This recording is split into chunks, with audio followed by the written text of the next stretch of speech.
Okay, good morning, everyone. My name is Jamie Patton, and I have the honor of serving as president of the Canada North Business Association, representing over 540 members in Canada's largest technology park. It's my pleasure to welcome you to the second installment of our CAV Canada virtual series, hosted by the Canada North Business Association and Area X.O, operated by Invest Ottawa. We're pleased to present this series in partnership with CAVCO. As with many things in 2020, our team have been hard at work to shift the 5th annual Connected and Autonomous Vehicle Conference to this virtual format, and we're thrilled to have so many of you with us for this 3-part series. I want to give a special thanks to our team behind the scenes. Patrick, Adam, and especially Jess, thank you for your dedication to making this event happen. The health and safety of our participants and community remains, of course, our top priority, and we thank everyone for following the important guidelines and protocols established by Ottawa Public Health. In support of these goals and to proactively help fight this pandemic, we're excited to present this digital event series and have postponed our traditional in-person conference until 2021, when it's safe for us to all come back together again in Canada's capital. To support our community during this difficult time, we're pleased to offer tickets free of charge to help maximize the value of our series and help stimulate new opportunity for our stakeholders and partners across Canada and around the world. We invite you today to share broadly on social media by using the hashtag CAVCanada and handle CAVCanada. Together with our partners, I'd like to extend a warm welcome to everyone who's taken the time to join us online today. Anchored in the nation's capital and one of the world's top tech hubs, this virtual event is the must-attend event for any innovator, organization, or community driving the safe development, commercialization, and deployment of connected autonomous vehicles. Today, we're tuning in for part 2 of our 3-part series that will address key opportunities, challenges, and developments in CAV R&D, innovation, investment, policy, and the impacts of these novel technologies on society.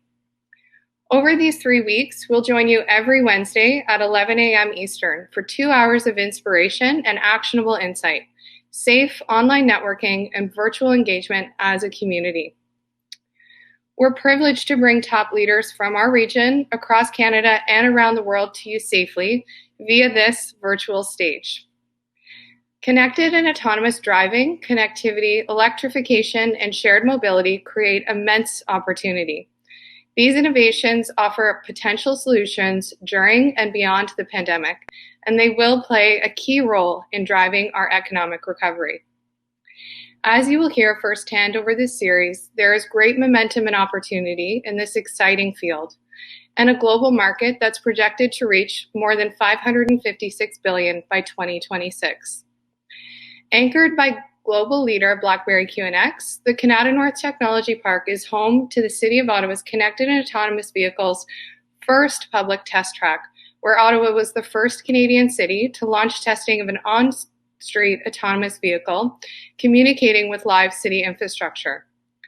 Leveraging critical support from the Government of Canada through FedDev Ontario, the Government of Ontario through the AVIN Innovation Network, and the City of Ottawa, our region is also home to Area X.O, operated by Invest Ottawa, the futureplex of innovation and collaboration. This state-of-the-art facility offers safe and secure private environment for testing and demonstration of future mobility, autonomy, and connected autonomous vehicles. Ottawa boasts more than 90 companies and organizations contributing technology and intelligence to vehicles of the future, many of which are anchored in Ottawa's Canada North Technology Park, a globally significant technology innovation cluster and a major contributor to Ontario and Canada's respective economies. As of 2020, it represents Canada's largest research and innovation cluster with approximately 500 hectares of land, over 28,000 tech jobs, and 540 companies. Our top tech talent spans many of the entrepreneurs, SMEs, and multinationals here today from every corner of our city, and the next generation of innovators emerging from our post-secondary institutions. The University of Ottawa, Carleton University, Algonquin College, La Cité, and Willis College, and so many others from across the country and around the world. Thank you for being with us here today.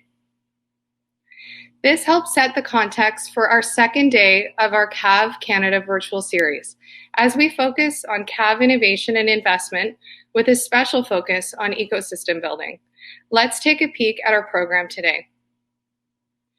In a fireside chat format, session 1 will be moderated by Sonia Shorey, Vice President of Strategy, Marketing and Communications for Invest Ottawa, Bayview Yards, and Area X.0, and will feature women leaders in the CAV, advanced mobility, R&D, innovation, and business sectors. Our participants will include Michelle Avery, Head of Automotive and Autonomous Mobility and the World Economic Forum, Dr. Raquel Erdison, Chief Scientist of Uber ATG, Head of Uber ATG R&D, Head of Uber ATG Toronto, and Professor at the University of Toronto. Dr. Lena Catan, a Director with NSER Create Integrated Infrastructure for Sustainable Cities and the Urban Alliance Chair in Transportation Systems, as well as the University of Calgary.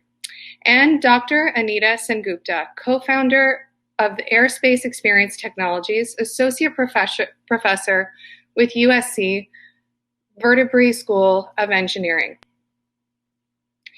We'll then move into our next keynote panel, Cultivating an Ecosystem of Innovation, how industry leaders can collaborate with early-stage startups to transform the CAVs of tomorrow.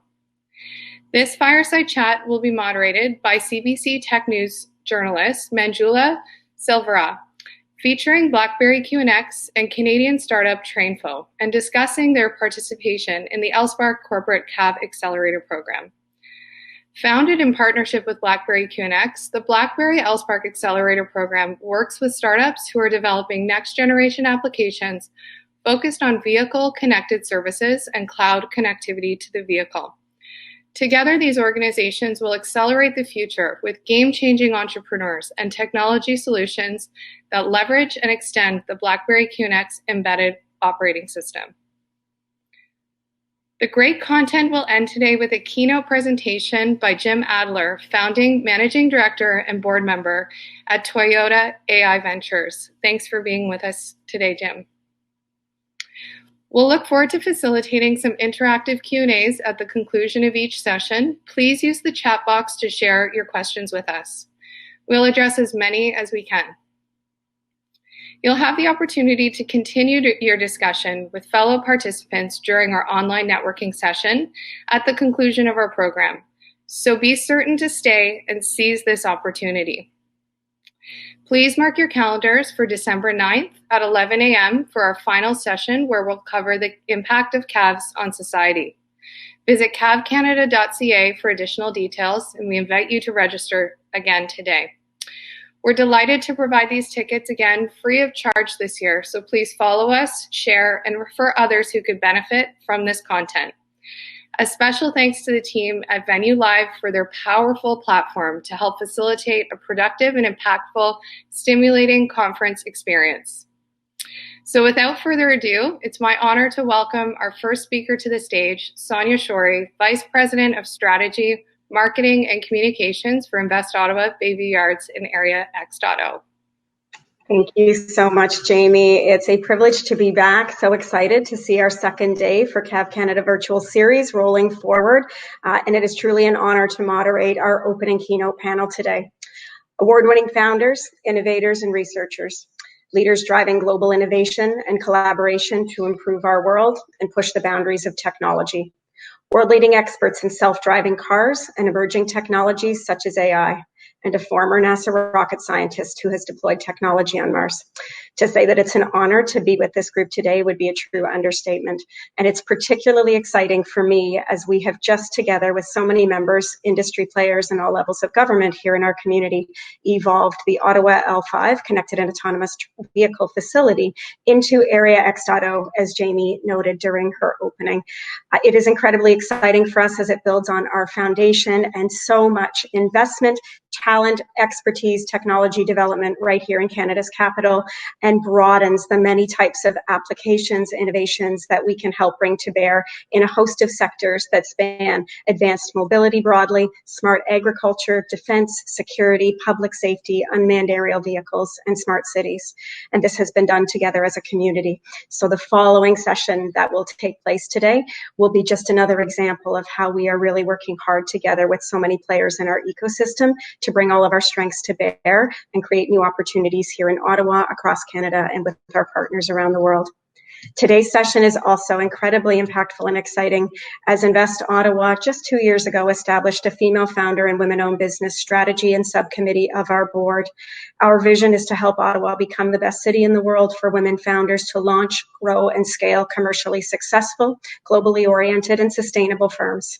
This includes helping to establish the first $100 million woman-owned and led company in Canada's capital, and to build a robust pipeline of women technology innovators, leaders, and executives. Today, women-led firms represent only 16% of Canadian SMEs and acquire only 2% of global investment. We know diversity and inclusion are proven multipliers to performance, and we strive to help move this dial. And as we initiate our planning for International Women's Week 2021, there are no more inspirational or impactful role models than those that assemble with us today. So we will bring our guests of honor forward for today's discussion.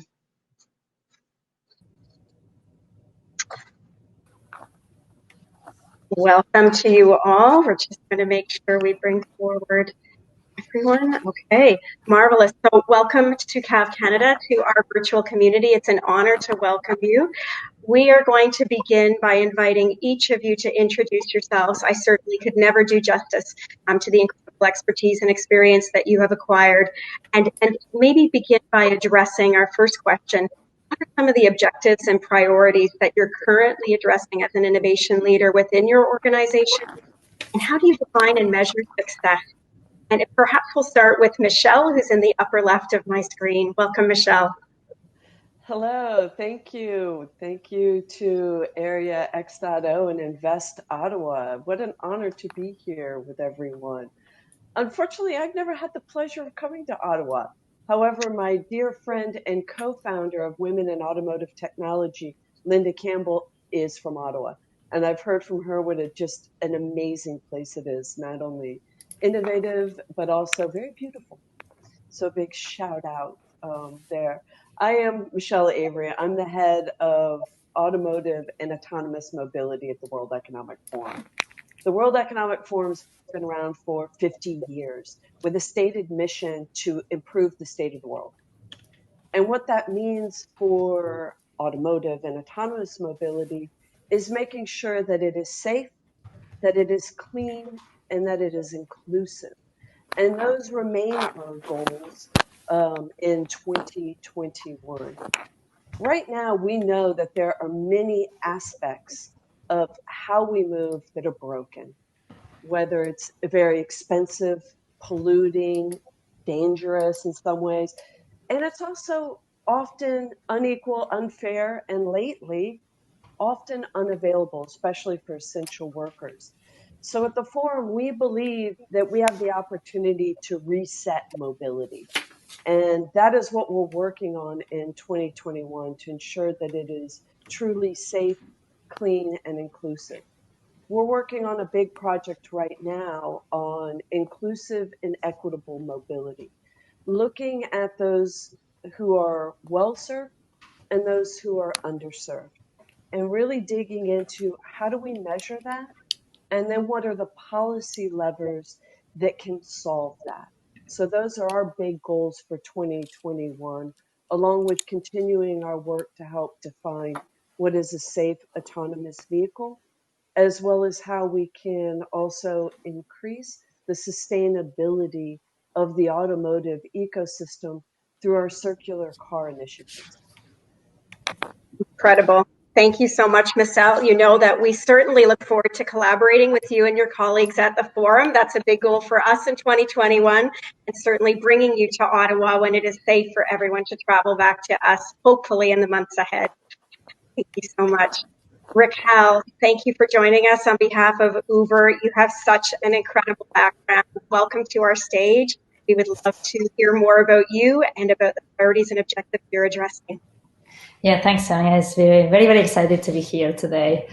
So I guess my name is Raquel Urtasun, and I'm the chief scientist and head of R&D at Uber ATG, which is the self-driving car program at Uber. I'm also a professor at the University of Toronto, as well as a co-founder of the Vector Institute for AI. I came to Canada 7 years ago, and I fell in love with this country and made it my home. Last time I was in Ottawa was actually 4 years ago, when I went to receive the NSERC EWR Stacey Award, which is the equivalent of the Best Scientist Award from the hands of Justin Trudeau. So it was a very, very special moment, and Ottawa is a very special place, has a very special place in my heart. Very, very good memories from that, amazing 2 days.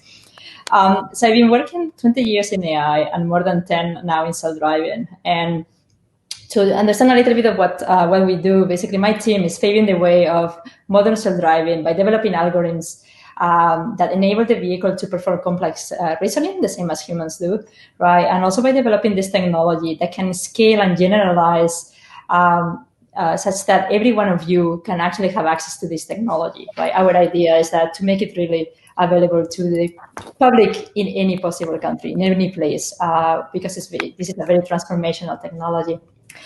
Now, as if you look into the priorities, so as chief scientist, my role is to identify the shortcomings of Uber ETG's current self-driving technology, and then devise the appropriate solutions that both provide new capabilities as well as big step changes towards our goal of self-driving at scale.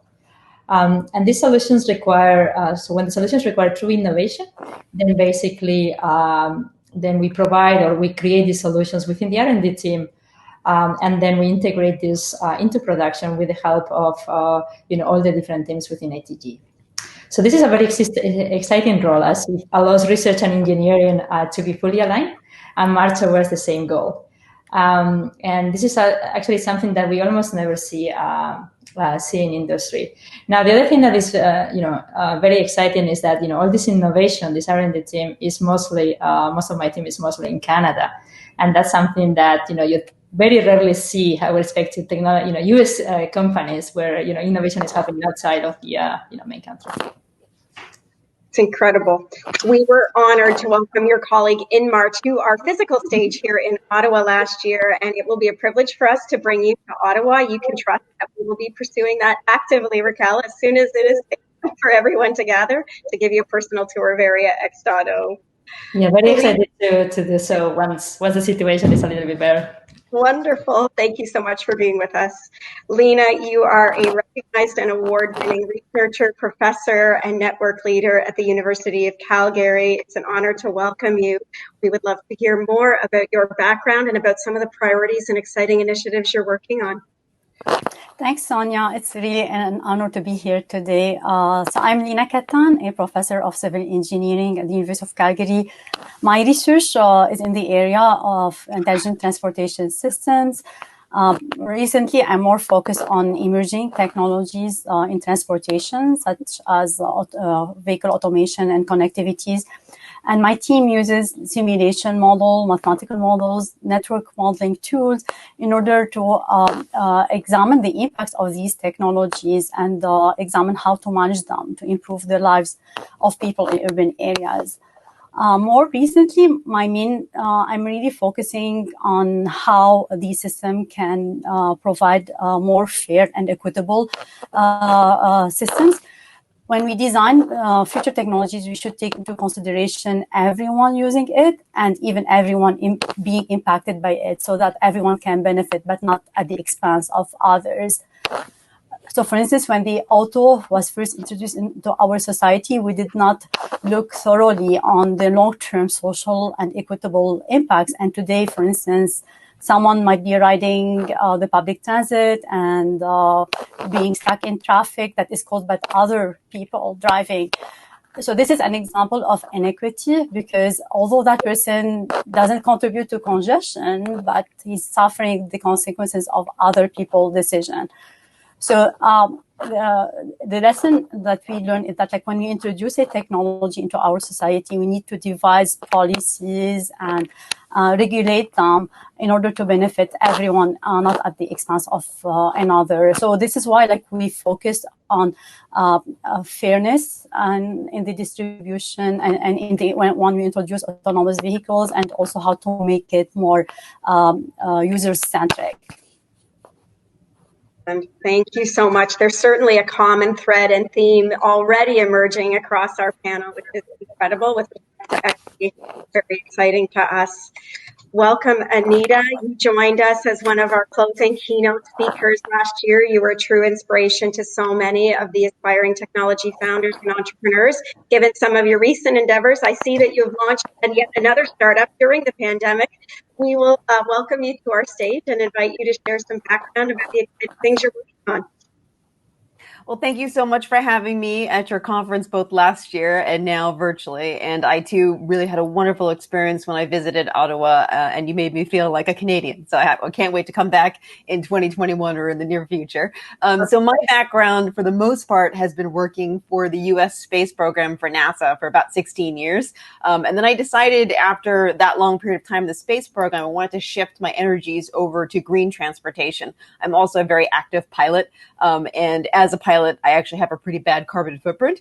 So I really wanted to shift over how to take my engineering skills, my leadership skills, my technology development skills to address green transportation initiatives. So I'm a professor of astronautical engineering at USC, and I have 2 electric aviation startups. So for me, from a leadership perspective, because I spent most of my career in a obviously very male-dominated industry, diversity, inclusion, equity is super important in terms of how I build my companies and how I have team members that are representative in that way. And then from an engineering perspective, being able to create green technologies to address the carbon footprint of aviation. Because for ground-based transportation systems, you can shift over to batteries, you can shift over to grid-based power. For aviation technologies for aircraft, it's more difficult because you have to have stored energy on board. So I started off focused on electric aviation with batteries, and now I'm shifting over to hydrogen fuel cells to enable regional aircraft to be carbon emission free.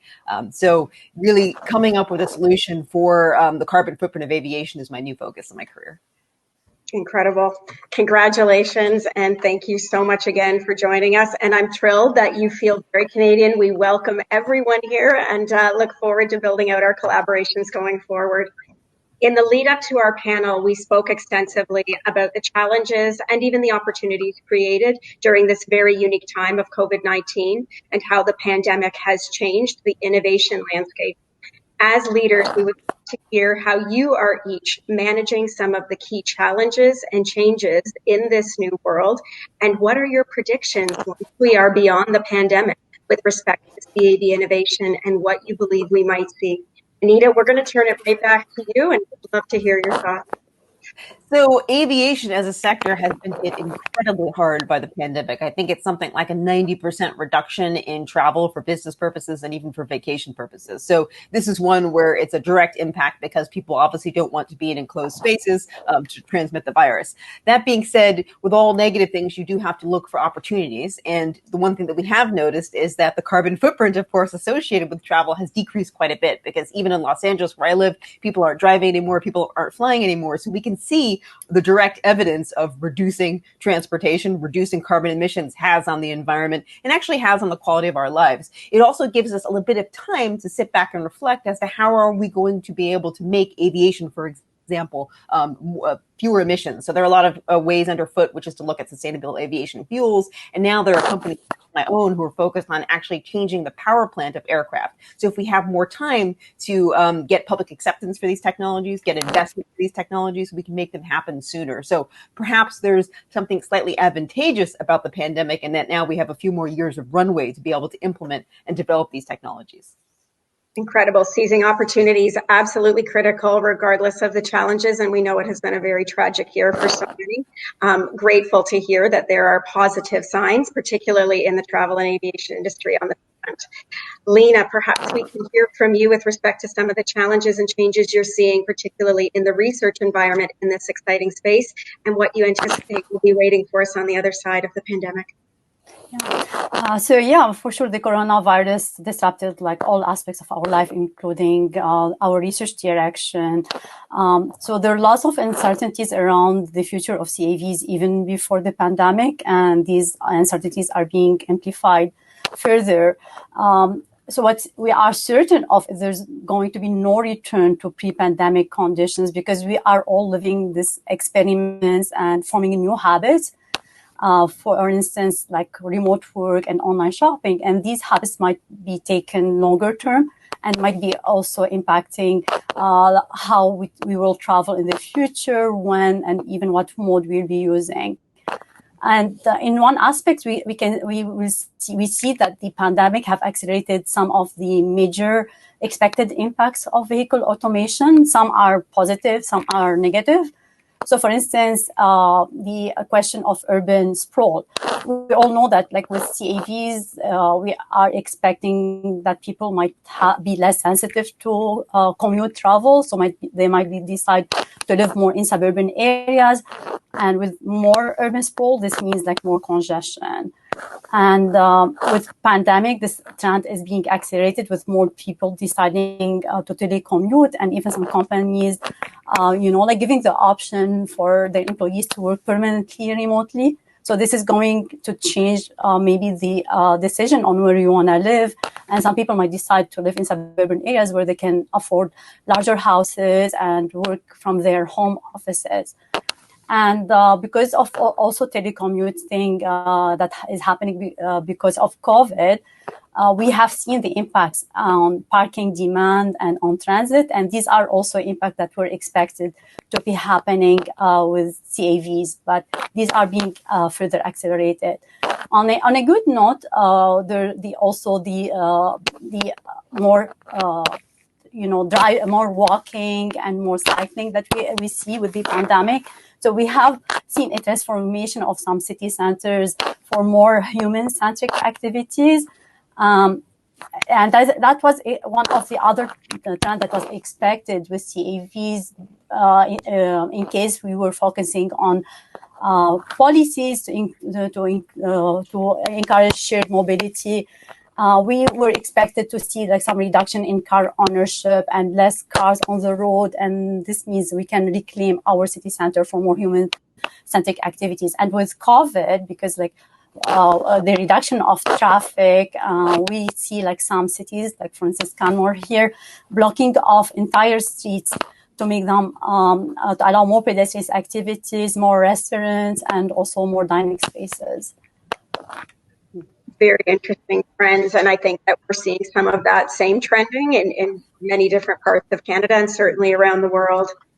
Raquel, we know that you are leading all of the technology development at Uber and creating much of the future that we're describing. What are some of the key challenges and changes that you're creating and navigating with your team?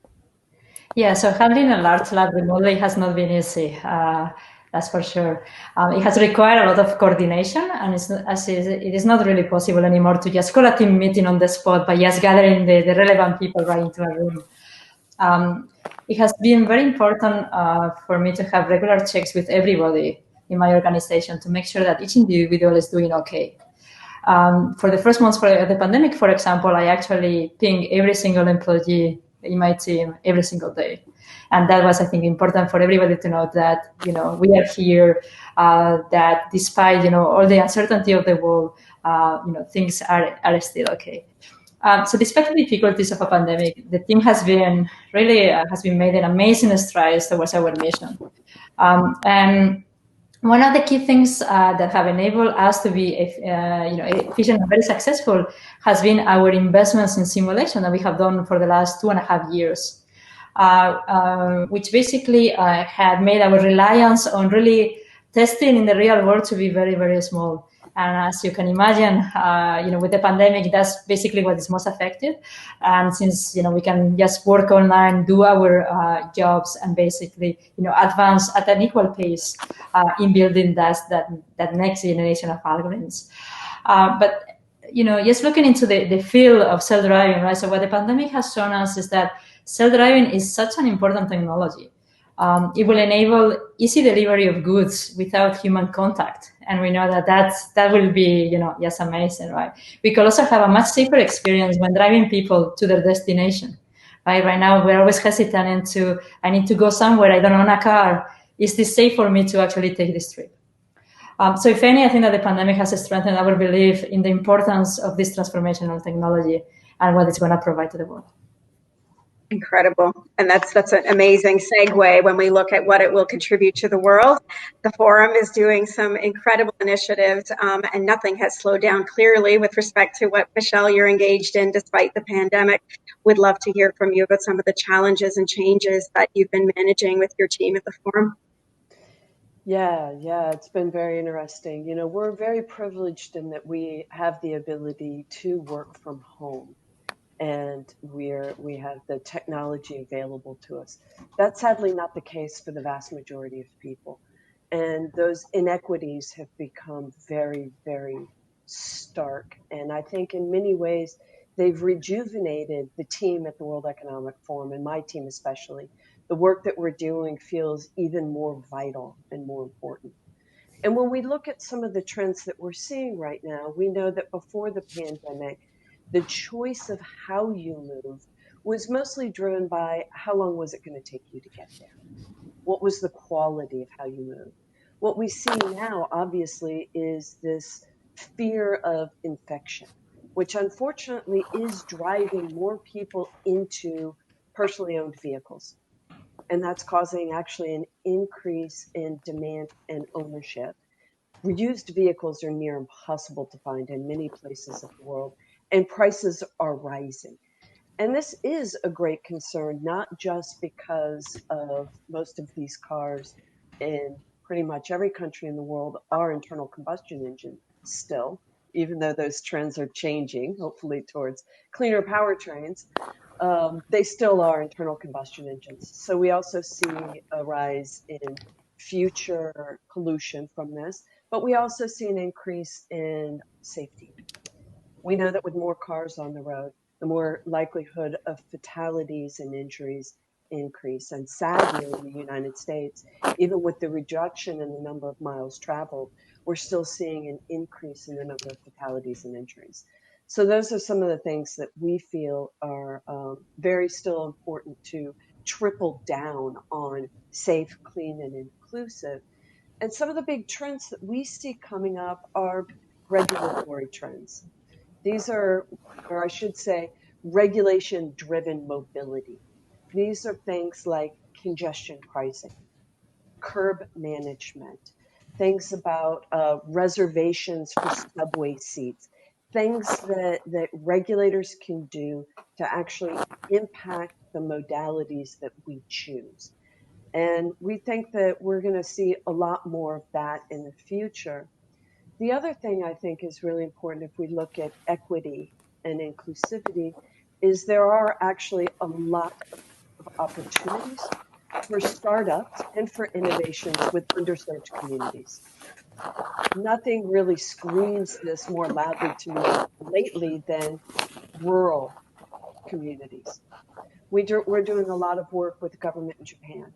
And what's very interesting is in Japan, you see that 80% of the mobility as a service provider operate in rural areas. And that's really, really important. And I think that there's a huge opportunity for companies that want to innovate in areas where you have lower demand densification, but still an enormous market opportunity. So those are some of the things that I'm really looking forward to in the new year. You're touching on so many priorities that we have established at AreaX.O. And when we look across the province and across the country, policy opportunity to safely accelerate implementation of these technologies for that equitable benefit for society. There are so many shared goals and so much opportunity for collaboration, which just reinforces that. We are going to ask a few more questions and then open up to those that are with us virtually. And I would invite any panelists to respond to some of these questions. During these challenging times, you've talked a lot about some of the opportunities that you've identified, investments that you made. For example, Raquel, you noted simulation.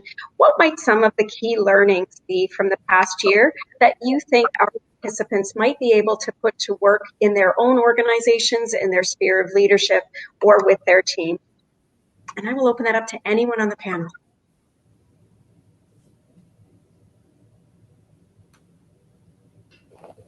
Just lessons learned.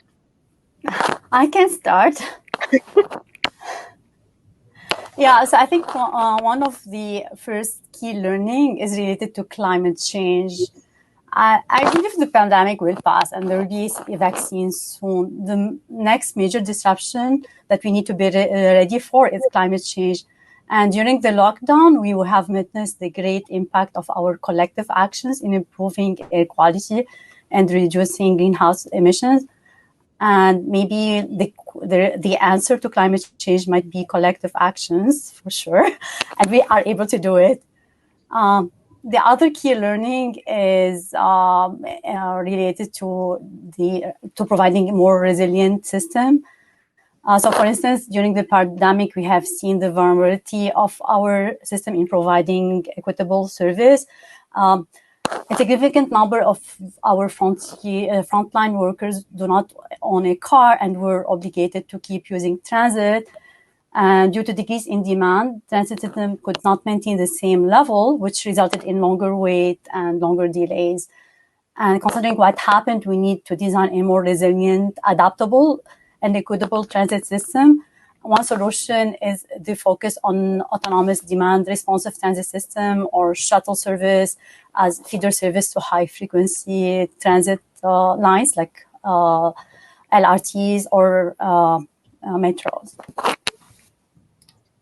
Yeah, I'd like to jump in as well. One of the things we see is the importance of collaboration. Not just collaborations of industry with governments, but collaborations globally. The pandemic has made it very clear that we are in this together. And the only way that we're going to be able to solve some of these bigger issues, be they climate or addressing pandemics, or even dealing with the complexity of global supply chain, is there's more need now to work together globally across a lot of these issues. And you also need to bring in a lot more different perspectives, that we can't all look at this through our one lens and our one life view and bring those experiences. And to me, that really speaks to the need for diversifying where you're getting your answers from and actually even how you're framing your problems. And so those are some of the things that I think are really important and are going to be even more important going forward. Global collaboration, partnerships. We also see this in things like in Europe when we're looking at how many automakers are collaborating on climate issues together and on things like increasing electrification infrastructure. That's something that's going to require governments and industries to really come together on, as well as collaborating on best practices. We held a workshop early in the pandemic where we brought together transit authorities from China, from Hong Kong, from the US, from all over the world to say, how do we measure what is a safe subway ride? How do we prove biosafety? How do we make sure it is biosafe? And then prove biosafety and communicate that. And those kind of shared knowledge and best practices are absolutely vital. And I think they're only going to increase. Raquel? Yes, so if I look back to, maybe it will bias my answer towards the last 9 months, not necessarily the first 3 months of this year. So one thing that has been very important is to be very flexible, right? And then to pivot and adapt to the new situation ASAP. Like, don't waste 1 minute. The world has changed. There is nothing that you can do about it. You just need to see what will be the new normal given the current situation, even though it's not normal. So also important has been to lead with empathy and put yourself in the situation that each team member is living. Be understanding. Understand that for many people, their work situation is such that they can do only a small fraction of what you're used to, particularly the high performance that you rely on. This has been, particularly important for parents, right? And particularly when they have young children, right? Suddenly, their work hours are almost inexistent, and that's okay, right? And understanding this, and then redo your plan such that this is possible, I think it's been very important. And this has affected in particular our women, right? So we need to be very, very careful also that all our leaders understand what the situation is and who is actually taking the hardship in the household. I think other thing that innovation really is, you need to innovate on the way that you work, right? And you also need to build your solutions in a way that there is not a single point of failure, right? For example, if your working environment is such that you need to be in person, if a pandemic strikes, right, then suddenly you're, basically you don't know what to do, right? For us, we were very lucky that we were set up for success for online work already a priori. So the transition through the pandemic, has been this, of course, it's been a big disturbance, but at least logistically, we were ready to be productive while being, each one in our house. So being able to, and this is just one example, right? But it might be something else in the future, right? So be able to just remove all those single point of failures in everything that we do, I think has been the one finding that I think is very important that will apply to everyone. Anita, I would love to hear from you as well.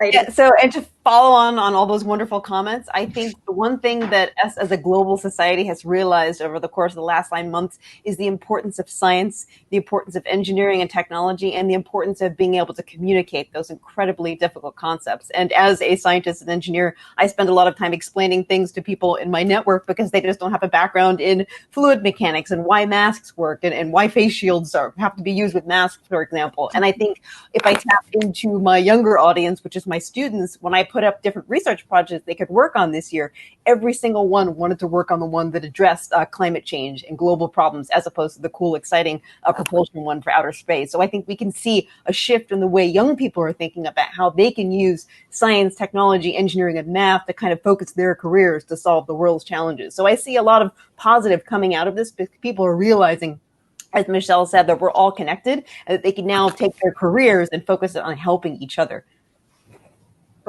We are so passionate at Invest Ottawa about the triple helix model and the power of that multidisciplinary, multi-sector-based collaboration, global collaboration, removal of borders. Very, very excited to explore some of these opportunities with all of you going forward. Another key theme that we discussed in the lead up to the panel, of course, you have all touched on it in your remarks today, is the need to inspire, equip, and empower more women from every single walk of life to pursue careers, leadership opportunities, and innovation as a career path. Raquel, you have done incredible things with your team at Uber. We had the chance, of course, to meet Mar directly. I know you have built an entire team of women with very diverse backgrounds. Talk to us a little bit about your strategy and the action you think that we can all take, regardless of the type of role we hold or organization we're in, to help move that critical dial. Yeah. So I think the critical really strategy is that we can all agree that it's very important to have diversity. And I think that's the biggest stride forward that the world has done, right? But by agreeing, nothing is going to happen, right? We actually need to be proactively seeking to make a change, right? And proactively creating the opportunities for, women, extremely talented women out there. There is plenty, right? To actually be able to, to have the opportunities to shine, because they will shine. And this comes from, doing a lot of, outreach in terms of, from younger age, so that, people don't get discouraged, or women don't get discouraged into certain fields are not for women. And it's quite interesting. Like, I have two little nieces, which I love, and they, if you look at their cartoons and if you look at, what they watch, it's interesting how the stereotypes are already there. So there is damage, from very, very small age. So we need to be very, very careful. And I think also the way that, we address our children, right? There is a very interesting exercise, which is before saying something about, a child, change the gender and see whether you will change the way that you say it or what you will say. And is amazing how, this opens the mind of people into, oh, I am biased, even though I didn't know that I was. I think it's very important also, like, as, having being able to, to tap into places where there is more diversity, even though we might not be, the top name that comes to mind in terms of, say, university recruiting, for example, right? I think it's important to have a panel where they understand also the biases in CVs and maybe on the career path that, these diverse candidates have. I think it's very important also, like, as you have you hire this amazing diverse talent, that you keep an eye to make sure that they have equal opportunities. Because oftentimes we see that women are okay doing the dirty work that nobody wants, and they never say that they have achieved something. They say, when they have done it, they say we. When it's their team, including them, they say they, versus men saying I and we on those two situations, right? So you need to take into account when you do performance reviews, when you bring leadership up for this woman. So there are so many aspects, right? And we need to work in all these things in order to change this. But, I'm very, very fortunate that I have a leadership in Toronto that is all women. And it wasn't by design. It turned out that there were amazing women that, I was very lucky to recruit. And it's been an amazing journey. And what is, it's not about being women, it's really about being diverse in their thinking. As a researcher, for me, it's about thinking of solving a problem in all possible ways, and then we can choose the best solution. If we all think the same way, we will never come up with the best solution. Because chances that it's on that, on what we all think together as a single thinking is very small, right? So I think that this is, it's very important, and at the same time, there is so much that we need to do. And it's not just us women, we need allies. And we shouldn't be aggressive into, all these things. We should actually try to do it in a way that, we make progress. We don't look as just confronting everybody. Incredible insight and so many guiding principles that we're excited to continue building on here in our community. Each of you is playing a role inspiring, equipping, and empowering women in your spheres of excellence. I know, Anita, you mentioned that you're also building your companies through that lens with that goal. Maybe you can share a little bit of your insight on that front as well. So in aerospace, it's very difficult because there are not that many women who are in the pipeline and who are in working, and even worse, in leadership roles. So I think part of the solution is to enable women and people from underrepresented groups to have these leadership roles. So then you can have sort of top down in the organization, practicing and hiring principles to ensure that you have that diverse workforce. But right now, I have to say I've been in aerospace for over 20 years, and the percentage of women is still the same. It's abysmally low. So clearly whatever has been done for the past 20 years isn't working. So I think part of the thing, though, is just the absence of that being a priority when it comes to hiring, and also career growth and mentorship in between. And this covers, as Raquel said, for both women and underrepresented groups. Diversity includes that entire wonderful picture of everybody. And so that's why I think from a company level, a company has to make it a priority to have that diversity across the board, from the technical ranks to the management ranks to the administrative ranks. And the startup world is notoriously terrible for having all men, for example, in positions both from the top all the way down. So I think that's the reason why I went into entrepreneurship, to be honest with you, is to be able to have a women's voice. But one of the big challenges there is the ability to raise funds. And so I think there is a lot of, biases that exist amongst people who might be investors who don't give money to women-run companies. And I think that's why you see such a low percentage that you mentioned earlier, Sonia. So I think it's like this huge holistic solution that has to come from leadership of large corporate entities, has to come from people who are managers in the ranks, as well as government entities, to be able to have programs to push people into the pipeline and to provide funding. So there's just so many things that we need to do. And I actually think a lot of them are not being done, at least in the United States. proactive championship with role models such as you, I'm very confident that the next 20 years will look very, very different. And of course, that's an objective that I know is supported by Michelle and her team at the forum. Equity has come up throughout your insight today, Michelle. Anything that you would like to share with respect to how the forum, and I know you're also Women in Automotive Tech leader, and I think a co-founder of that organization, so championing that in a very authentic way. I'd love to hear your thoughts. Yeah, well, building on what Anita was saying, you know, the old adage is you cannot fix that which you don't measure. So you need data. We need data to measure equity and mobility. Los Angeles, Vienna, these were cities that actually looked at the way women move and where their commutes are different. And that allowed them to actually offer services that are quote unquote off peak, but were actually on peak for the way women travel. Those are really, really important. And the same is true within organizations. We need to be asking those questions. Why don't you have a pipeline? Push on your HR people to say, no, I don't accept this. You actually have to make that difference. And really push on investors to say, why are you not investing more in women-owned organizations when most of the research is showing that they outperform your typical companies as well? So that is something that we at the forum do a lot of. We build a lot of indexes. We build a lot of ways to measure these things. We're in the middle of measuring, trying to figure out how to measure inclusive and equitable mobility, which is not an easy task because we don't have the data. And this is another area where I would really love to push the world to begin, please, collecting more data. Please share data so we can really figure this out. I think we can do this in a way that protects privacy and IP, but still allows us to help address some of these issues together. So I definitely want to push on, let's start measuring these things so we can start really systematically solving them. It's a big objective in our women-owned business strategy is gathering data together with colleagues and partners across Canada. We've got a couple of questions popping up in the chat box. We're going to wrap up shortly. Lena, I would love to hear from you. You are influencing and educating the next generation of engineers and scientists at the University of Calgary. Would love your insights on this important topic.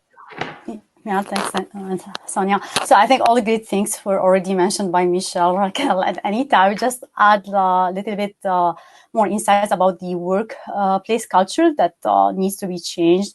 So, for instance, like for understanding the challenges that women face, establishing a mentorship culture, even having male advocating for women leaders, and establishing a diverse group. Like diverse group, it doesn't mean only women. It means more representation for women, persons with disabilities, and other groups, because diversity by itself is a catalyst for attracting even more diversity. And the last thing that I will add is unbiased, unconscious bias training. Like everyone in the team should be taking that, and it should be reminded, like even like every year, you know, like refreshing our memory about, like, you know, like I mean, bias exists everywhere, and some of them are like, we have all of us, we have blind spots, and we need to be aware of that. Thank you so much. So many of those themes and priorities resonate in a significant way with the work that we're doing together with our community. I'm going to slip in one question from my friend and colleague, Barry Kirk, before we wrap up. To what extent do our panelists see COVID as creating a business opportunity for non-passenger CAVs, such as parcel and food delivery? I'll chime in just quickly, say absolutely, and think of the logistical challenges that are going to come about delivering the vaccine ASAP. That's all going to have to be done by all modes of transportation in the most efficient way possible. And from a human safety perspective, if you can have less people involved in that chain, then there's less transmission of the virus. So absolutely. Yeah, so we have seen an incredible growth, at least at Uber, from the food delivery part of the business, right? So definitely it has created business opportunity. It also has make other type of business, like our ride business, to be much lower, right? But again, it has showcased the difficulties of delivery at large, at scale, as Anita said as well. And vaccine is going to be an interesting delivery process. Indeed, no truer words. It's also put a lot of pressure on the regulatory agencies to move faster to allow these types of vehicles to operate on public roadways. And that's non-trivial. And we're seeing that in many, many places of the world, really allowing for experiments and really begin addressing some of these bigger issues for how do you certify that the vehicle itself is roadworthy, really pushing this along and lighting a fire underneath all of those regulators to move faster, to let us do these things. They're important. Excellent. As we wrap up in our final minutes, I would love to hear from each of you on your vision for our CAV and disruptive technology future 10 years from now, any aspect. And you've been so inspirational. I think that there is no better question to conclude on. So, Lena, why don't we start with you? The multidisciplinary team, like this is like what we need, and breaking silos, system thinking, meaning thinking of all the impacts and benefits for everyone, and empathy, equity, and inclusiveness is very important. Thank you. Raquel.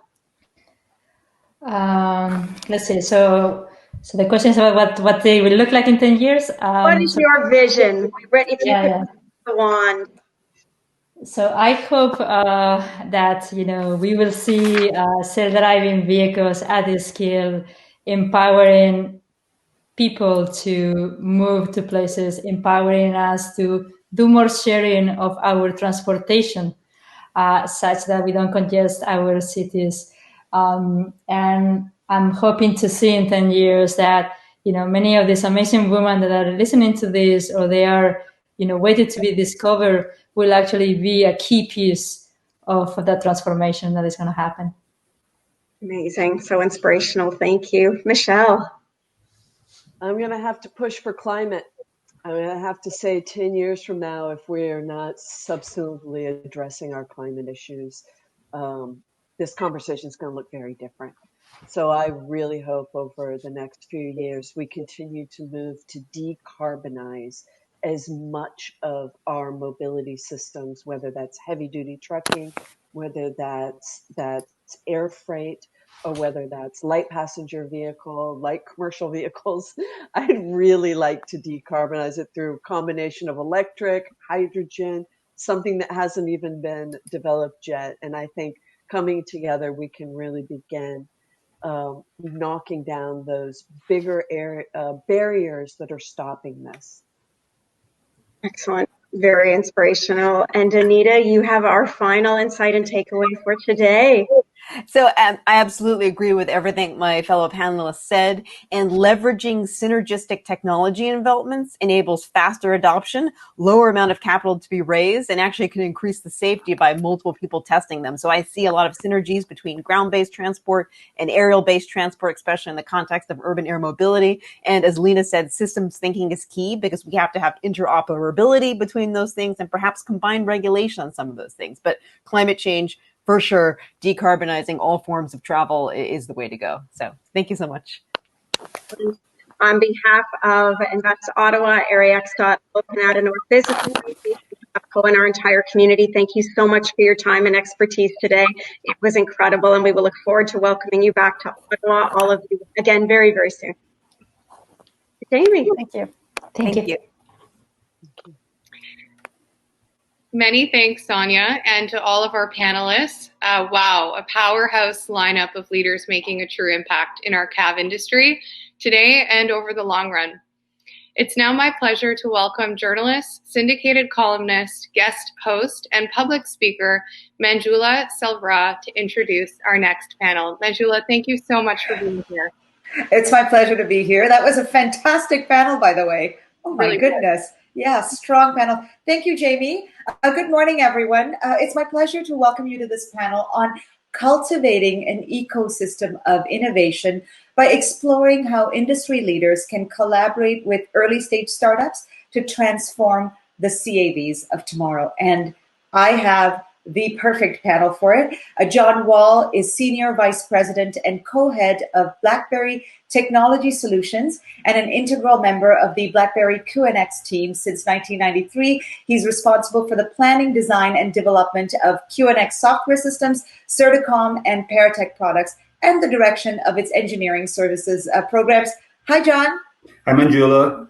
Leo Lax is Executive Managing Director for LSpark and a veteran of both the corporate and the entrepreneurial sides of the tech sector. Previously, he was co-founder of the VC firm SkyPoint Capital, which was investing in early stage information and communication tech companies. And before that, a senior executive at Newbridge Networks and Mitel. Good morning, Leo.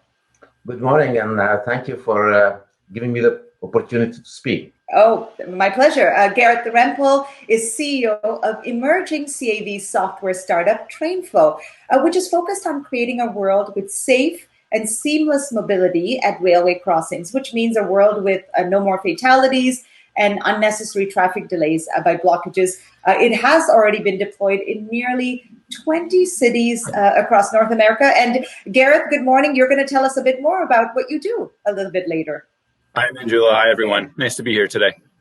So, John, I'm going to start with you. I'm told Ottawa has an impressive concentration of large institutions and emerging startups focused on this industry. Give us a sense of that depth of knowledge that lives in the cluster today and how that fosters an environment of rapid innovation. Yeah, certainly. I mean, I think it's a little bit of a secret in Canada that the Canada North business area is a very strong tech area, probably the strongest in Canada. And we have a very diverse network of businesses here. You have some very strong networking companies. If you look at Nokia, if you look at Ericsson, Huawei, you have some very strong embedded companies here. If you look at ourselves, QNX, Blackberry, but there's many other companies like that. And what we're finding working through with the LSpark is there's a lot of companies we don't even know about that are doing very innovative things in this area. And I want to thank Leo for bringing us into this. And it's been pretty amazing what people are developing. And it's really important for companies like us where we really don't have the resources to develop all the ideas we'd like to develop. You know, we're a publicly traded company. We have to focus on making money, obviously. You know, we're beholden to shareholders. So we make very specific bets. And so what we're seeing in Ottawa is a really rich ecosystem of companies that are coming up that do very complementary things to what we do. You know, could be very important to the autonomous drive ecosystem.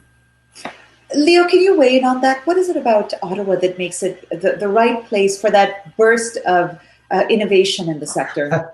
You know, it's kind of an interesting situation because Ottawa is literally, everybody knows, is the capital of Canada. It is a government-oriented environment. Yet on the other hand, the secret entity, if you will, in Ottawa, as John mentioned, is the tech community. In addition to the government civil service organization, the government has also located here NRC, the National Research Council, which spawned a number of research institutions. One of them was the Communication Research Institution. And that spawned, over the past 50 years, a large number of deep tech capabilities in telecommunications, in operating systems, in software, enterprise systems, and really, with the transformation of all of the things we are living in today and the ingestion of technology that's entering every portion of our lives, this community is now in the middle of that transformational capability. And that's why we have kind of benefited from the legacy that has come through in the past 50, 60 years. And now there are hundreds of companies that are hubbed in this particular cluster. And I think it's actually going to become a center of excellence for these capabilities. Autonomous vehicles through QNX, 5G telecommunications, connected vehicle capabilities. This is all part of what we are doing here every day. I look at that and the news of what's going on in the sector, and I know that it can be difficult for emerging companies to really break through and find a product market fit. And that's where your accelerator comes in. What is the Blackberry LSpark CAV accelerator? So this has been a collaborative process with Blackberry. We've connected together. Of course, we have a common community and chatted a variety of things. And we recognized immediately that there is really two amazing capabilities that if they join together, actually create a much, much stronger environment. Imagine the deep technology and the reach of a global corporation like QNX and Blackberry. At the same time, imagine there is a pent-up demand by entrepreneurs who are moving fast, who are interactive, who are engaging and passionate, and are willing to break barriers to try things that have never been tried before. LSpark is a tool or is a capability that allows those two solitudes that have been developing somewhat independently because of a different size and different speed and different engagement to actually connect and start discussing that, exchanging information, and through this process, they both find an enormous capability to say, oh my God, this is really can happen in a very different way. To the larger companies, it creates an injection of innovation and craziness, I call it, thinking out of the box. And to the early stage companies, it just opens their eyes to say that the world is actually much, much larger than they originally thought from the specific narrow, so to speak, focused environment, which of course every startup is looking for. And I really see it, you're right, I see it as being this sort of bridge between both of these sort of, in a way, disparate worlds, right? And John, that brings me to my next question. I mean, the nature of this sector is rapid change, and large companies can struggle at being nimble. But at the same time, there's this fear around emerging tech that it might be, unreliable or unproven or unknown.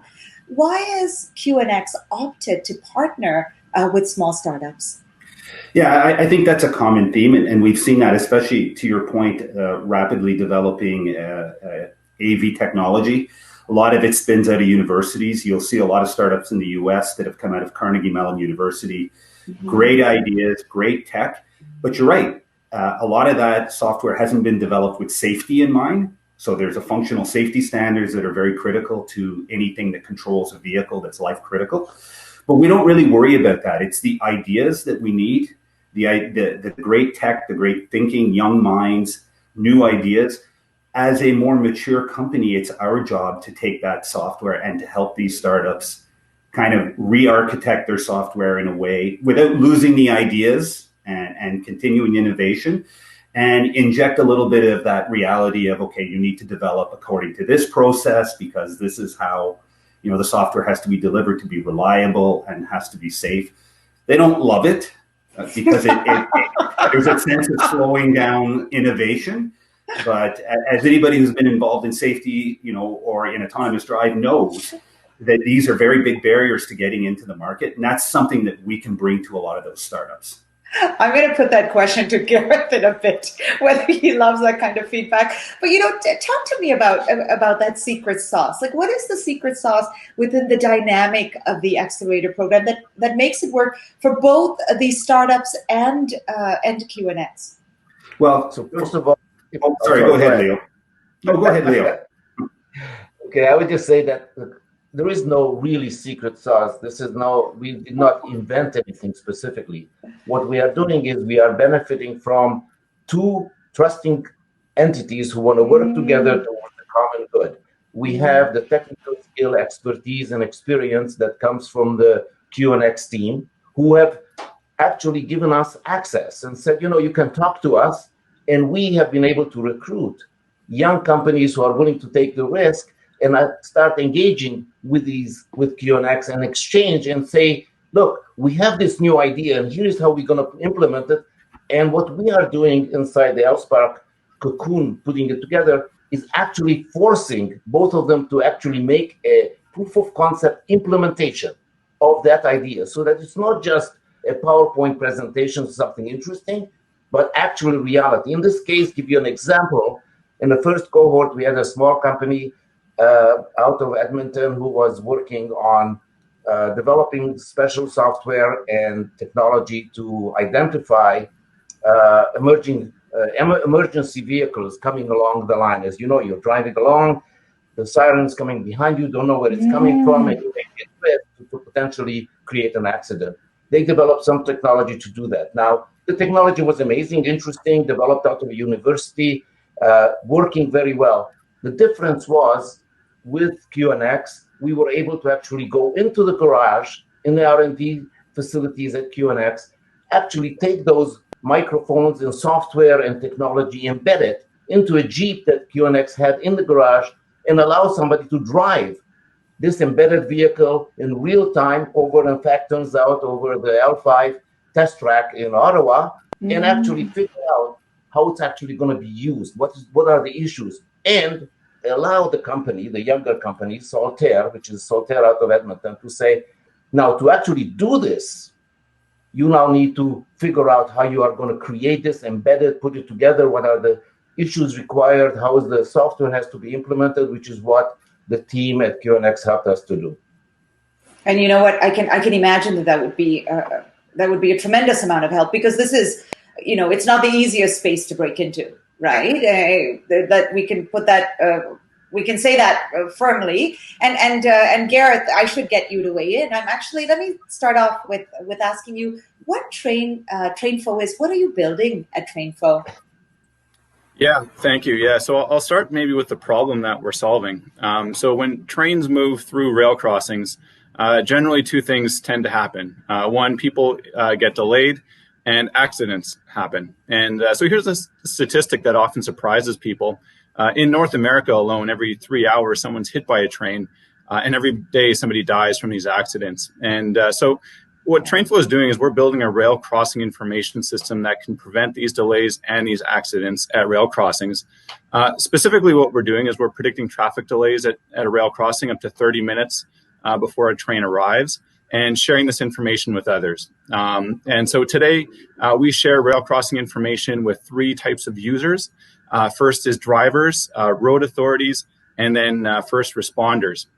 So for drivers, we're providing roadside signs and mobile apps that tell them when a train or when a rail crossing is blocked. For road authorities, we support traffic engineers in adjusting traffic signals before, during, and after a train.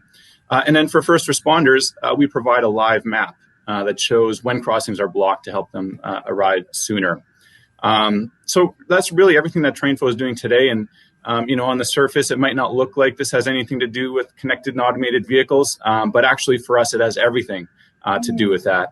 All of our technologies, all of our products, they're designed to create the foundation for connected and automated vehicle applications at rail crossings. And so we don't think that connected and automated vehicles is something that happens overnight. There's no switch that's going to get flipped. We see it as an evolution. And discussing these incremental improvements that we're developing to the existing system is an important part of the CAV discussion. And so, like Leo was saying, and working with Blackberry and John, Trainfo of tomorrow is going to deliver rail crossing information deeper into the vehicle. We're starting with connected vehicles at rail crossings, delivering this information into in-vehicle infotainment systems. And this is the prototype that we developed with Blackberry through the LSpark program, and eventually moving further and further into the vehicle to help automated vehicles at rail crossings. Now, I know that Trainfo has been deployed in I think 20 or so cities across North America. I saw reports about Winnipeg being used in Seattle. Can you tell us about one of these deployments? Yeah, sure. Seattle's a good example because it's a very broad application and it runs through a number of different phases. And so Seattle has a number of different rail crossings in their downtown area, a lot of them. And they also have some major freeways nearby. Their downtown area has all their major stadiums. They have ports there and everything. So it's a real challenge with rail crossings there. So they wanted to know what is the impact of rail crossings on traffic. And so they deployed our technologies to just get the data to start with. Next, they put in this enormous plan to at least put one grade separation, one underpass in the downtown area, which, as you might imagine, is very difficult to do in downtown Seattle, put a big infrastructure in place. And so they are using our technology to help reroute traffic around that rail underpass during construction. and then deploying our system more broadly to manage traffic signals in the downtown area when trains pass through, to help their emergency responders deal with responses when trains are in the system, which is, daily, hourly, even more frequent than that. So talk to me about. I know that John was joking earlier about sometimes companies, startups don't want to hear some of these, some of the tough things that they have to deliver. But I am curious. I mean, I'm sure that these have been presented to you through participation in the program. What are some of the barriers or roadblocks you see to your company's growth? Yeah. I would say the biggest barrier, and when I talk about the barrier for us, I'm talking about looking at the connected and automated vehicle operations at rail crossings, to keep the theme of the conference here. And I think this is generally a barrier as well, not just for at rail crossings, but it's uncertainty, and particularly around standards and regulations for us. What's needed, how is it needed, what do we need to develop to comply with these standards and regulations. Timing is the second part that's uncertain for us. When are these technologies needed? How should we stage our research and development efforts to get the timing right? And I think a very important aspect for us as a startup company and for any company, and John alluded to this as well, is the business model side. So who needs this information? Who's going to pay for it? How much are they willing to pay for it? Because at the end of the day, all of these decisions and developments on the technical side are really made through a business and economic lens. And so, that's a real big uncertainty for us into developing the technology. And, at one point, further to your point, Manjula, I think earlier, finding partners and testing technologies in the real world were barriers. But programs like LSpark, companies like Blackberry QNX, testing facilities like Invest Ottawa's L5, even the openness of government now for testing, whether it's new legislation for automated vehicle testing on public roads, or even just road authorities participating in pilot tests, these new developments have really lowered those barriers. They're not as big as they used to be. So that would be how we see barriers and issues on connected and automated vehicles. Talking about, by the way, that's sounds like a fantastic solution. Certainly a company to watch over the next while. I think about barriers, and I wonder if one of you, any of you, would like to chime in on this. I wonder about the appetite, the public's appetite for CAVs. Where do you think that is? Have you seen that change over the last couple of years? I don't know, John, if you want to chime in on that. Yeah, so I think we have seen quite a change in the last couple of years, especially with what we would call the traditional OEMs or consumer vehicles. I think the dream of autonomous drive from a few years ago and every company driving towards that has slowed. And where the car companies are really focused on is safety systems. They're really focused on ADAS, which is level 2 plus safety systems. What is really interesting and what was kind of predictable, we're now seeing trucking companies and commercial vehicles starting to focus a lot more on autonomous drive, where a taxi can spend $100,000 on equipment to build an autonomous drive car because they can amortize that over a 24-hour period of making money. And the same with the trucking industry. So we have seen a big change. What we're seeing more in the consumer vehicle is how is the OEM going to leverage the data within their vehicle? And that goes right to Train Info's point, is how's that going to be monetized? What does the business model look like? We just made an announcement yesterday with AWS where we're creating a standardized software platform for the vehicle for development of apps in the car and in the cloud. And I think that's something to watch very carefully over the next few years. Yeah, I think I saw that announcement. I think the standardization does matter. Yeah. I want to make sure that we make some time for questions. We certainly have time. I'm going to talk to you. I certainly don't want to leave this discussion without talking about two things. One is, tell me about something that excites you about the industry right now. Some sort of little piece of news that you think is just spectacular because you all seem passionate about the industry. And then the next thing is, give us a view of where we're headed. So I think, Gareth, I'm going to put you in the hot seat.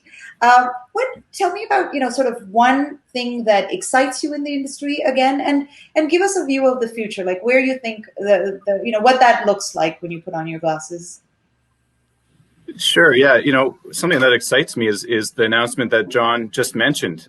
These partnerships, this ability to work with OEMs to get data out of the vehicle and start leveraging that data, sharing it, using it, all within the context of confidentiality and privacy, but, working on those issues and opening it up. That's something today that really excites me. There's a lot of opportunity there.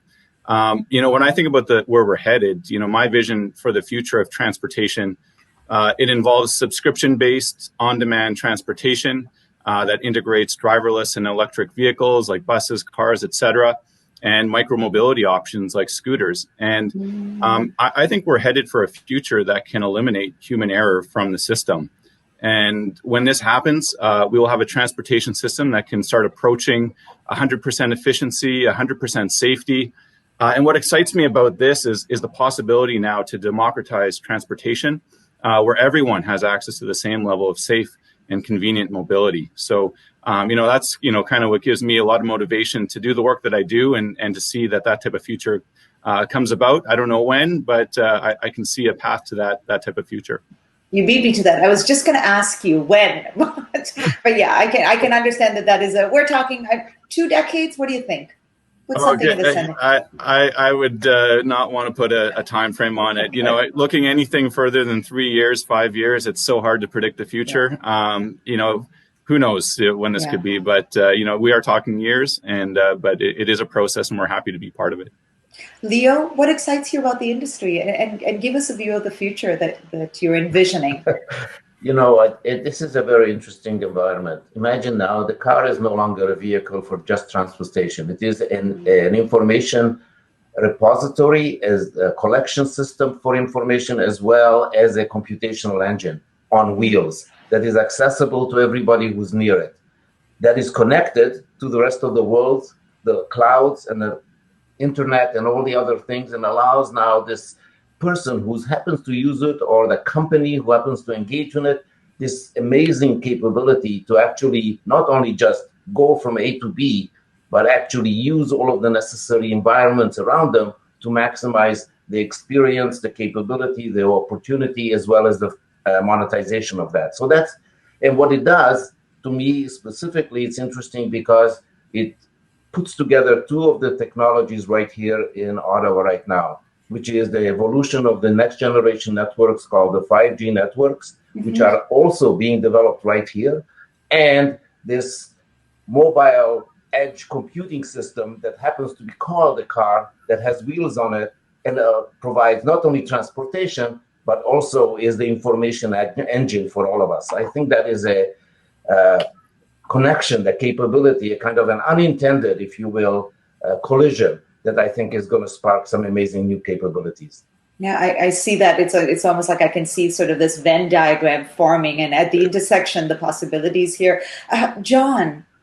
There's not much more that I could add to. Basically, they've touched on all the points. I mean, I think, one thing we will, to your question about autonomous drive and all these different things, I think level 5, go anywhere, no steering wheel. I mean, that's decades away, but I think shared mobility is not that far into the future.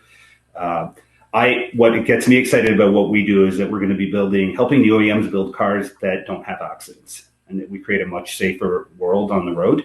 And in the context of the LSpark program, what excites me is when I'm able to take some of these startups and actually create a channel for them to be able to talk directly to OEMs and tier ones. We were able to do that with Soltaire. We were sitting in a meeting, and one of the OEMs said, "Hey, we'd like to build a prototype where we can recognize where emergency vehicles are coming from." And I said, "Oh, we just finished working with a company that does that," and we were able to connect them. And they're in discussions right now with them. So that excites me. Amazing. And I should ask, John, that I'm curious for companies that are interested in the space, or already working in the space, or have ideas for the space, beyond participating in an accelerator program, how can emerging companies get in on the action today? They can always give me a call. But no, I mean, we do talk to a lot of small companies. Interesting. The accelerators, absolutely. And, and at the end of the day, when we look at small companies, and even in the context of LSpark, we look at the technology, We look how it's accretive to our technology or to the technology of our partners. And, we look at ways that either A, we can be a channel to bring them to market, or quite frankly, can we purchase them and integrate them as part of our business? So we're always looking for new ideas. Obviously, LSpark is a big part of it. But we also, independently, it's not unusual to get an email or a call, somebody connecting somebody through the network and saying, hey, you should talk to these guys, or talk to this lady, has a great idea. We almost bought a company in Montreal just a few months ago based on just an outreach. So it's, it can happen anyway. What's interesting to hear that, that kind of a partnership, for very obvious reasons, isn't just a matter of passing on expertise, but possibly exit strategies, which people love to know exist, right? And that there is that interest from established companies in doing that. Now, I do want to make some time for questions. So I'm going to bring on and pass the virtual mic back to Jamie Patton. She's the Executive Director of the Canada North Business Association. Hi, Jamie. I'm sure that we have some questions for our panelists. We do, and thank you, Manjula. That was an excellent discussion to our panelists as well. Our first question that's come through, so what is your vision regarding automotive cybersecurity using GPUs? Would you see that embedded GPU inside the car to fingerprint the car and the driver behavior? Wow. That's a good question. A deep tech question, to say the least. John, absolutely. So we are doing that today at Blackberry.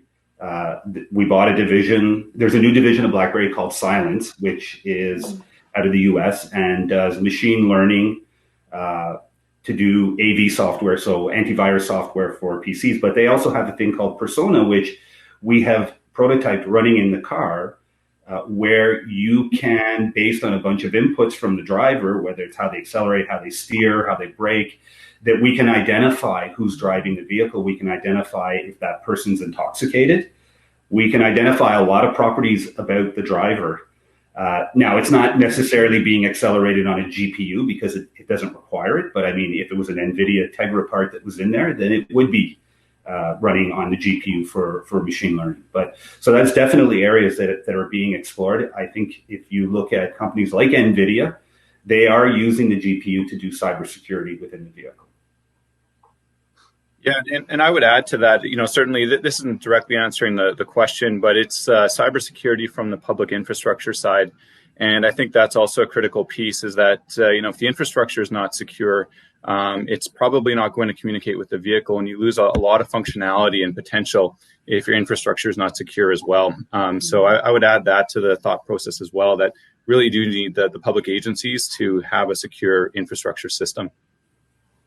If I could just add, only because it turns out that we are actually working with Blackberry on a cyber side on working exactly on that issue of how do you make sure that the edge devices, the IoT devices, which really cars are kind of the Internet of Things style of devices, how can they be connected to the cloud in a secure fashion and maintain that security while they are authenticated and they are actually engaged. And that's a part of an accelerator that we are running with Blackberry as well on a separate area, but connected. And QNX operating system is going to be one of the key components to ensure that all of that comes together. And it actually provides a huge level of comfort and safety for the people who are going to be using these vehicles. Thanks, Leo. I'm, what I'm seeing through this discussion and hearing is collaboration. And, another question that's come through, we live in a competitive world. So how best do we encourage companies of all sizes to park their biases at the door and work collaboratively with one another? Well, it's good that we are Canadian, because one of the things that Canadians are good at, we trust each other. We are good guys. We know each other. We trust each other. And therefore, we can start that discussion feeling comfortable that, this is okay. We can talk and we are not going to get killed when we say hello to each other.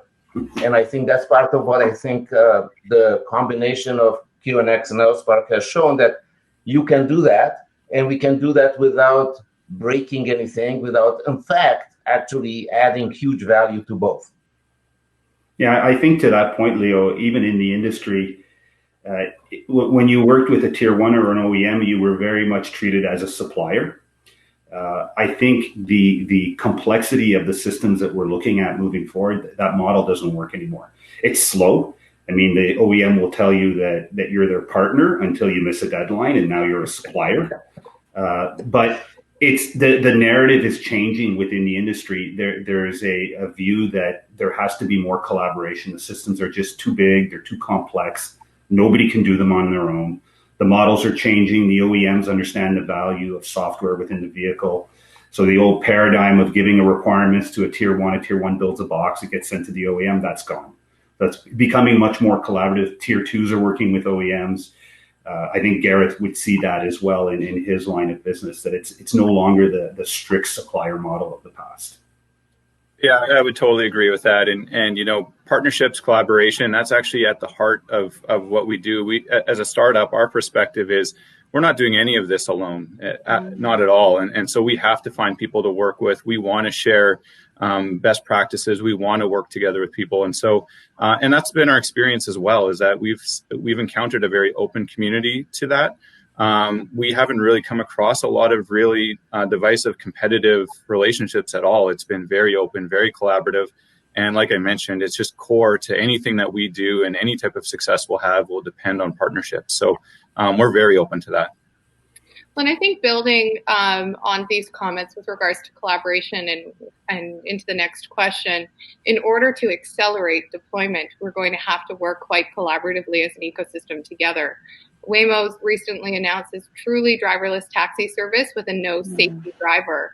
So a question around, you know, how does that fit into comments about a fully autonomous CAV being on our live city streets, and when will that happen? Well, I haven't seen all the details about how constrained that system is going to be. I think it's still, you know, understanding the technology and understanding the challenges. I still think it's many years. I think what you will see, and I know that there's been some trials in San Francisco in very constrained areas. We're working with a number of robotaxi companies. You know, I think you'll start seeing it deployed in the next few years, but it'll be very constrained to start with, and then it'll grow from there as the tech improves. But there's lots of challenges. Like if you think of Ottawa, Jamie, winter weather, you know, could be very difficult to deal with for an autonomous vehicle. Yeah, and when I think, or when a lot of people think about automated vehicles, sometimes they do go straight to, I think what John was mentioning, you know, full autonomous everywhere, all roads, all times. And, you know, I do think that future is a long, long ways away. You know, when I think about automation in vehicles, you know, and the 5 levels, you know, hopefully a lot of people in the audience are familiar with them, you know, level 0, 1, 2, 3, 4, 5. You know, I see us getting to level 4 and different versions of 4, 4.1, 4.2, 4.3, where you're not operating an automated vehicle everywhere at all times, but there's very specific operational design domains, geofences, times of day where you can operate autonomously. And I think those are going to grow probably on an annual basis to a point where we maybe get to level 5. But we might be at level 4.9 for a long time. But I do see, you know, these types of automation being available now, like you're seeing with Waymo, and expanding over time. Jamie, do you mind if I throw a question in? I'm curious because this is an area of huge interest for me. What do you think in terms of like government policy? You know, what do you think are some of the things that push us across those levels? I know Gareth is saying, you know, 5 and 4 are kind of a ways down in the future, but what pushes us along, you think? So Manjula, we've seen, and that's an excellent point, because that's where there's a lot of challenge. There's the technical challenge, but then there's the you know, policy and how these cars get certified in different countries. As an example, there's a car company out of Europe that developed an L3 mode within their vehicle. They had to geofence the system that when it crossed the border from Germany to Austria, the system turned off. because they didn't know how to test it in Austria, so they couldn't certify it. So I think that that's going to be a huge delay in getting autonomous vehicles on the road, is how are governments going to regulate this? So I think that's a great point to make. It's not a very interesting point to me, because I'm very involved in the tech, but it is definitely an important point. But I would like to suggest one thing. I'd want to make it a challenge to the government. Technology is now highly interactive and is actually rapidly going ahead of anything that is being regulatorily able to deal with it. So there has to be a challenge to the governments to look at new ways of engaging with the technology community so that they can experience and learn all of these new capabilities at the same time as they're being developed, so that when they are ready for regulation, they don't have to start from scratch. They actually are now familiar and knowledgeable about it, and actually start to think about the regulatory framework. In fact, maybe influencing some of the capabilities of how it's being implemented so that it connects directly. And that's one of those other key collaboration pieces that is currently not quite there yet, because in the past, regulators were on the other side of the barrier. Here was the technology saying, I want to do it, I've got it, I built it, let me use it. And the regulator is saying, well, hold on, I got to make sure it's safe. And we need to have them come in. They don't have to, do too many things, but just observe, watch, learn, so that when we are ready, they can actually act more decisively quickly. Well, Leo, I love that you're ending us on a challenge, true to form, and it's excellent. I want to thank you, Manjula, as well as John, Leo, and Gareth. An excellent discussion. And I'd highly encourage that if there are early stage companies here on the line, reach out to Leo, as I'm sure there are programs, and John, coming from LSpark Collaboration in the future. So finally, it's now my honor to move us to our keynote discussion and introduce Jim Adler, founding managing director and board member at Toyota AI Ventures. Hi, Jim. Hi, Jamie. Can you hear me okay? I can hear you great. Thank you so much for being with us today. I'm going to hand over the mic virtually to you to take the stage as our final keynote presentation. Great. Thank you so much. And it's great to be here. Let me see. I imagine you can see my screen. Let me load it. Again, thanks so much for having me. It's great to be here. I'm Jim Adler. I'm the founding managing director of Toyota AI Ventures. What I thought I would do is just to introduce a little bit about the fund and what Toyota is doing, making venture capital investments, and then sort of take a bit of a historical perspective of why we're doing this, and give you a little bit of insight into how we think about investments. I'm sure I'm happy to pitch our book of investments on our portfolio company, but I think it's actually more instructive to help you understand a little bit about how we think about these opportunities and spaces where we do invest. And then we'll go a little deeper into our mobility investment, or look at mobility investment trends, and hopefully we'll have some time for some questions. So the vision that we have at Toyota AI Ventures is a world where the human experience is amplified by technology. Toyota has this storied history of amplifying the human experience. If you hit the accelerator in a Toyota Supra or a Lexus LC500, you feel accelerated.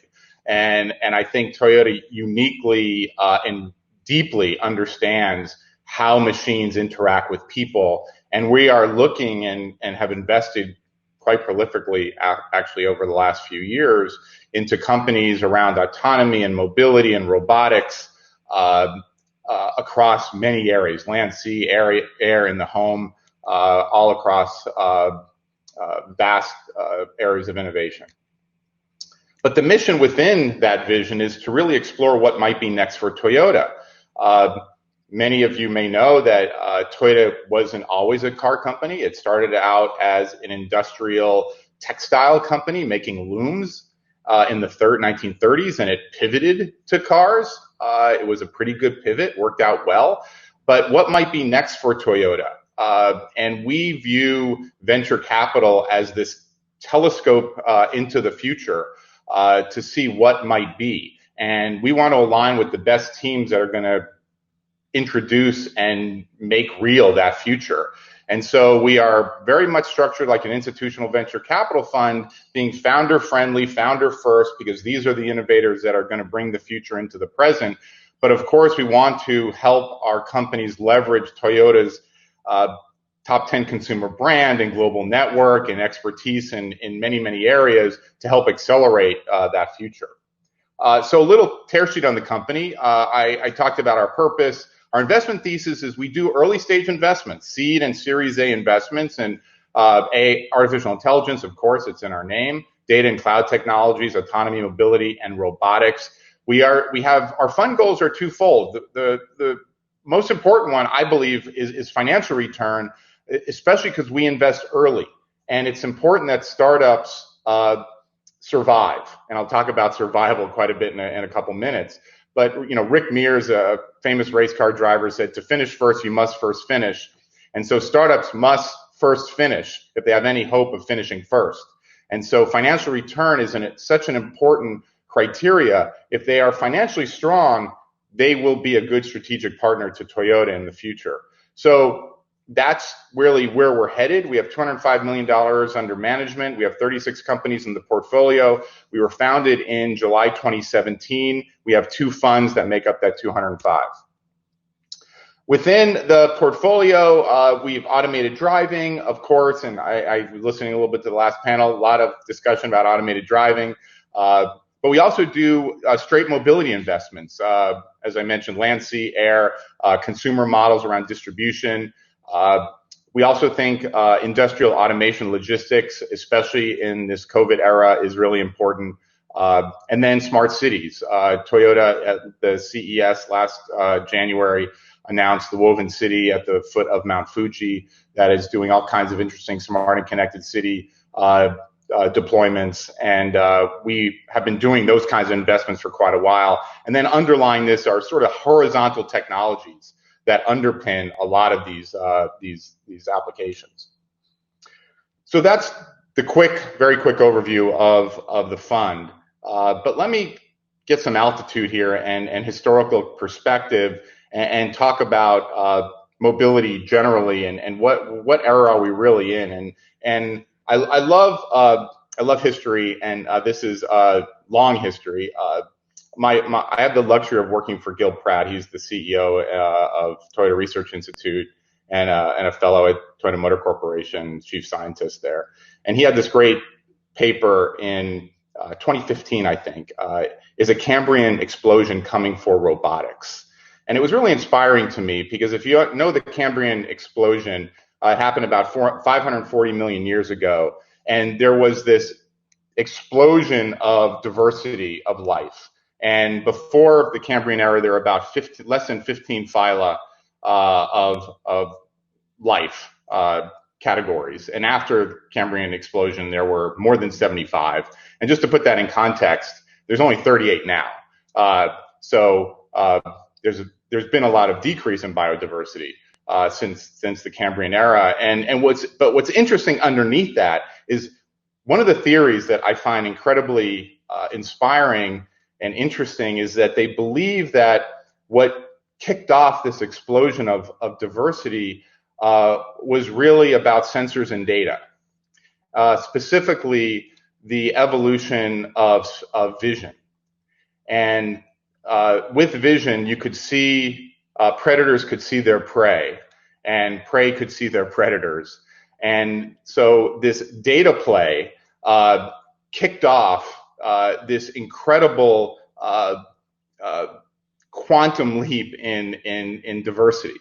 And before that, there were no sensors, and predators sort of just had to happen upon their prey, and it just didn't create that accelerant into the kind of biodiversity you see in that era. And so I thought that was really interesting, and I started to think about it from a business perspective. because I love the Jim Barksdale quote that says, in business, there's only two ways to make money: bundling and unbundling. And that's an interesting way to think about how companies make money. But underpinning that bundling and unbundling is really the technology that you're bringing to market. So I started to look at different industries around eras of bundling and unbundling, kicked off by some trigger of technology innovation. So just like in the Cambrian explosion theory, this idea that technology gets to a certain threshold and then it kicks off an explosion of innovation around business models, go-to-market, and competitive advantage, just like the predator-prey competitive advantage that was kicked off by vision. So if you look at the history of music, Claude Shannon and Harry Nyquist figured out how to approximate music with sampling in the 1940s, and by the 60s, there was still analog music, and then in 82, Sony came out with the compact disc, which was the first digital incarnation of Nyquist and Shannon's theory.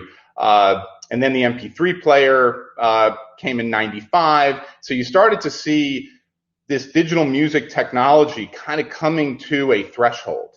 And then you had this kind of explosion of consumer choice that happened in the late 90s. You had Napster, which was peer-to-peer music stealing, basically. It wasn't a viable business model, but it was certainly an innovative business model. And then you had Apple iTunes, which was legal and allowed people to buy music by the song instead of buy an entire CD where they only liked 2 or 3 of the songs of the 15 that were on the CD.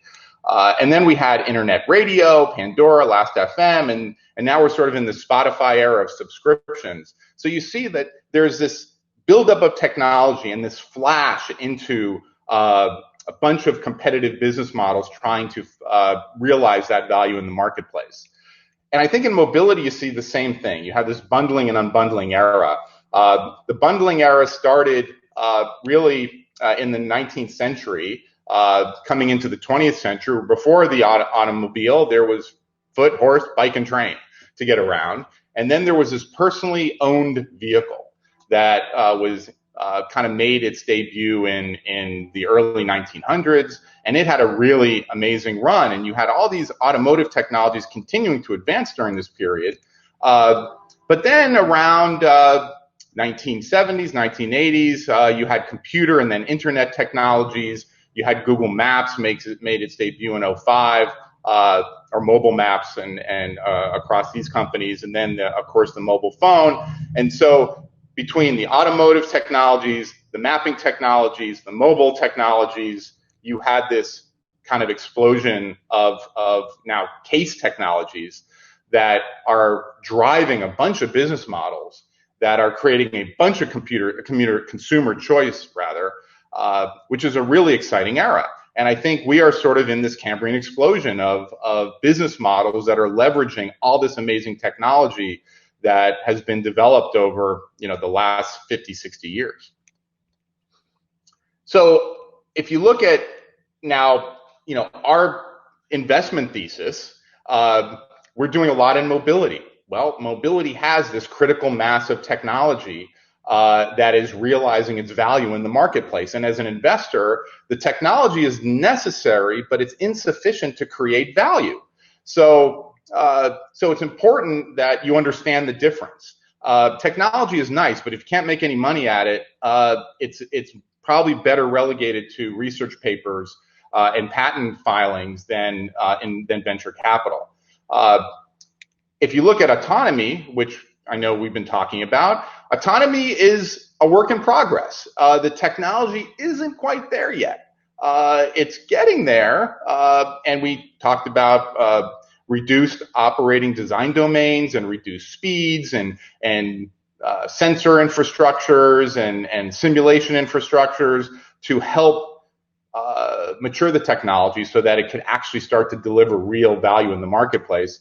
And then the last area is connectivity, and connectivity is tough because it's very distributed, it's capital intensive, MetaWave is doing some amazing things for 5G connectivity with radar, but it's a tougher space. And I think if you look at the technologies and the maturity of those technologies, one of the questions we always ask is it ready for the market that it's trying to disrupt?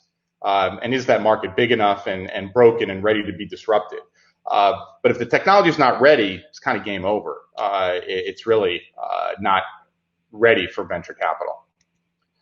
So let's talk about some investment trends quickly. Here, this is from PitchBook.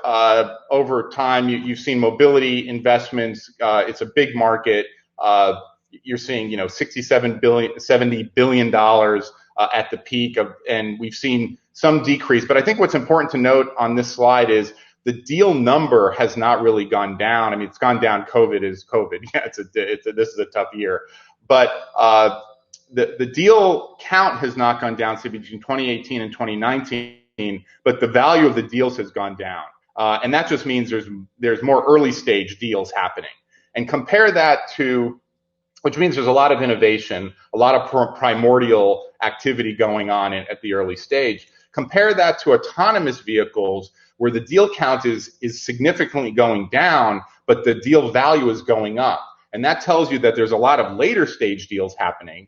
And so there's late stage money is picking its winners, and there's less innovation happening at the early stage. Doesn't necessarily mean that there's not any venture deals here. It just means that, especially in autonomous vehicles, we're sort of heading, we've crested the hype cycle and we're heading into that trough of disillusionment before we sort of climb out into this plateau of profitability and productivity, or perhaps maybe another hype cycle. But it's interesting kind of look at the deal count as well as the deal value to understand sort of where things are in the investment cycle. And then, of course, no talk is complete without talking about COVID. We look at headwinds and tailwinds, and we're seeing some tailwinds. We think personally operated mobility is really interesting. There's been some retreat from public transportation and shared mobility, and we've seen some uptick there. Digital consumer experiences, especially remote experiences. Last mile delivery, of course, everyone's getting their packages and meals delivered. And also we think diversification of supply chains is very important. Warren Buffett has this great quote that who's swimming naked when the tide goes out? Well, when the tide goes out, and COVID took the tide out, and many manufacturers were concentrated in a single supply chain and a single manufacturing supplier, and COVID has really disrupted those supply chains, and there's been this sort of trade-off of economic efficiency over resiliency. And I think what you're going to see is more diversification around the world, which is going to be more opportunity around the world, because there's going to be a premium paid for resiliency going forward, and that's resiliency to disruption, like certainly biological disruption, like a pandemic, but even political disruption as well. And then, of course, on the headwind side, tourism and travel has been disrupted. As I mentioned, public transportation, ride sharing, certainly seeing some headwinds because of COVID. And in our portfolio, just a couple examples, Revel's a personally operated electric moped service. They've seen huge revenue increases during 2020. Amazing company that we're really excited about. Bippy is a car as a service subscription company that's run out of Barcelona, Spain. Really interesting, innovative way to just get a car on a website, delivered to your home, and with all the accompanying services. And May Mobility is our autonomous micro shuttle company, and they've done some really interesting things to adapt to COVID, putting partitions in their shuttle, doing disinfectant, doing UV disinfecting of the vehicle. So they've had to innovate to lessen the headwinds that they're feeling, and they're back on the roads. So it's really exciting to see that. And so a few takeaways before hopefully we have some time for questions. So on the market, don't overread the trends. Trends are general, deals are specific. Trends are a trailing indicator, deals are a leading indicator. And so it's sort of a top-down, bottom-up. You can definitely look at the trends to kind of have a bird's eye view of what the market might look like. But that entrepreneur that is pitching his or her company, that's really where the innovation is. And we pay a lot of attention to those entrepreneurs because they're the ones that really often should be listened to understand where things are going. Teams, always important. We were expecting to see, a bigger downturn than we saw in the investing landscape, but great teams are still getting their deals done. And even at the worst period last spring, we were only seeing maybe 20 to 30% valuation drop over what we thought were already high prices anyway. So it really wasn't all that bad. But great teams, great companies are still getting funded. And then finally, on the valuations, things have corrected a little bit, but it's not a panic. And I think just tying this back to how I started this talk, startups are these experiments in this primordial marketplace soup, and they're built to take punches. They're built to struggle. And as a more than 80-year-old corporate giant, many of the best ideas, most innovation, most disruption are going to come from the organisms that get birthed during the toughest of times. And if you look back through all the downturns over the last 20, 30, 40 years, some of the best companies come out of these downturns because they know how to find value. They know how to survive and thrive in tough situations. And we are really inspired by their innovation and energy. So with that, I don't know if we have time for questions, but would love to take some. Thanks, Jim. Really appreciate that overview. And I think just building on your final comments on resilience and the just incredible year that we've had this year, what are some of those examples or stories of innovation that you've witnessed over this last year? Specifically, companies that you're seeing come across your desk, and are there any in the Canadian CAV ecosystem that you're really excited about?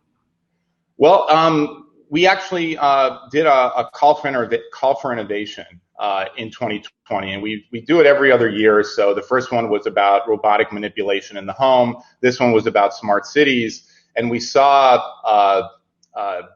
dozens of companies across the world around smart city technology, robotics, and mobility companies. And it's not a contest. It's really just a way for us to tell the startup community what we think is intriguing and sort of put out a call for, hey, if you're working on this kind of stuff, we'd love to hear. Well, one of the companies that we heard from was YPC Technologies in Montreal, who we made an investment in earlier this year. And it was one of those deals where you don't meet the founder face to face. You meet them over this medium, and Gunnar Grass and his team are just amazing. And we looked at many deals in this space, but the level of operational expertise, the way they're thinking about the business, certainly have a bit of a COVID tailwind, was really inspiring. It was an easy deal to do because they just had they showed the tenacity and creativity that we really like to look for. The other company that we have two investments in Canada. I'll mention the other one since you asked. Ziva Dynamics is out of Vancouver, and I raised my kids just south of the Canadian border in Seattle, so I love Vancouver. And they have been developing just mind-blowing 3D animation for films for decades. And just go to their site, Ziva Dynamics. You watch some of the videos, you'll just be blown away.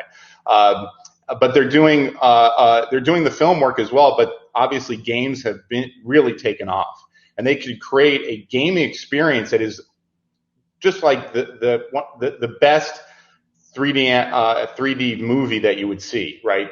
Computer-generated graphic movie. And we're really excited about them, certainly for games and films, but we also think that digital twin simulation technologies have a huge future, and Ziva is one of these horizontal technologies that we think can have many applications down the road. Well, Jim, I wish we had more time.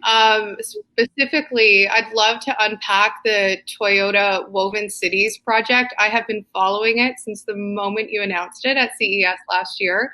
But just an incredible example of how these investments are going to actually come to life in the future version of our communities and our cities. So I'd encourage the community here with us today to follow, of course, the work that Jim's doing in the investment community and how that will translate in Toyota's Woven Cities project in the future. And just want to thank you very much for your time and for joining us here today. Well, thanks, Jamie. This has been a lot of fun. Wonderful. Thanks so much. Bye-bye. So a special thanks to all of our speakers, panelists, and all participants for joining us today. Please mark your calendars for December 9th, next Wednesday at 11 a.m. Eastern, and visit cavcanada.ca for additional details on our next set of discussions that will take place. We're excited to welcome Barry Kirk, Executive Director of CAVCO, as our final MC for this virtual event series. Now, to have some fun. We'll begin with the networking portion of our event. Please ensure you click on the button at the bottom of your screen when we move into the next room. You'll be asked for access to your camera and microphone. Each connection will last 3 minutes, and then you'll be connected to someone new. A special thanks to our organizing team, whom it's been a pleasure to work with, Sonia, Barry, Jess, Pat, and Adam. Without you, this wouldn't be possible. Thank you again, everyone. Please stay safe and healthy, and we'll look forward to seeing you next week.